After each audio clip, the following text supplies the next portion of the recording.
Hey, what's up, guys? So we're doing our next video about our motors and servos. So today what we're going to do is we're going to talk about how each of these things work and how they function with the robot so that we can begin to understand how they code and how we can incorporate them into our programs. Yes, we are also going to be talking about the Gamepad as well and how you should set that up with your phone. It's pretty simple, but yeah, I guess we'll get right into it. So let's go. All right, so the first thing is the motor. Now, how this works essentially is you have this, right? And you'd have some kind of hardware thing like a wheel on it. And basically what the motor does is it'll power it to turn in a certain direction or another direction. Now, to change that, obviously, you would set the power to -1 or 1, but we'll get into that a little bit more on when we're actually coding.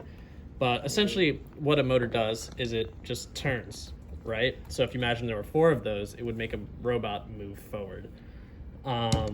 So yeah, and another thing that a motor can do as well, you talk about the encoder wire, you know, that second one that we put in here back in the other video. What this can do is we can say we want the motor to turn 1 rotation and then stop. And this can be really helpful for autonomous, but yeah, that's essentially how a motor works. Now we'll move on to the, okay, actually no, we'll go to the 180 servo. Now, or actually no, continuous, we'll do continuous. So basically a continuous servo is very similar to a motor and how it functions. It's just a little less powerful, but it can just turn continuously in either direction you want. This one doesn't have encoders though, so there's no way to track the distance on it.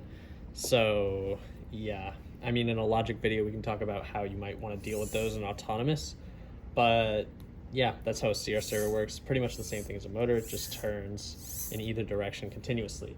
Now, 180 servo is unique because it can only turn, obviously, 180 degrees in a direction before it stops, and you can't turn it anymore. And you essentially set a position to each part of this. And so you can set like maybe 0, half, and 1. But essentially there's like anywhere between the 180 degrees that you kind of have, you can make that servo set a position and hold it. It's very useful for like grabbers and other stuff like that. But yeah, we'll move on to Gamepad now. Okay.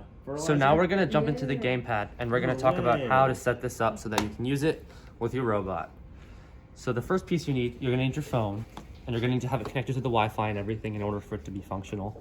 You're going to need this cable wire here. So it basically has like a take for a USB here. This can like hold a USB port, and then this is like a little end that will plug into the charging port of your Samsung phone. It's like a Samsung so, port, yeah. Yeah. So you plug that in. Yeah, and then what you want to do is you want to take your Gamepad, just like a like a classic PlayStation thing, and you take the wire, and then it ends here, and you just plug it into the USB port. Into USB. And that's good. And then what you want to do is you want to take your Gamepad, and then you want to see the start button over here, and then the A button down here. You want to press both buttons at the same time, and then what will happen is up here you have this user 1, and it'll light up with the Gamepad. And yeah, so if you want to see what it doesn't look like when it's disconnected, there will be nothing there. Then you can plug it in, and it still won't light up.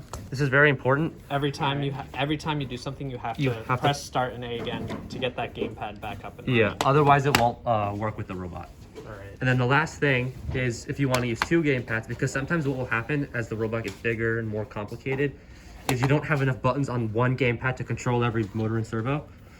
So it's also easier sometimes to have some people controlling different aspects of the robot. That's true as well. You can have 2 people controlling the robot. You need a second Gamepad, and you need this piece here.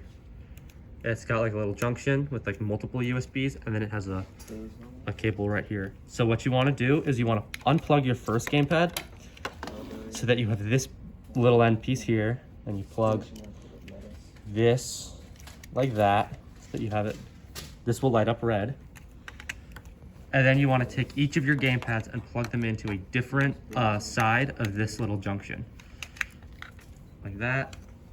and then like that. And then what you have to do is you have to number your gamepad. So if you can see right here, you have user 1 and user 2. User 1 is connected from before, but user 2 is not.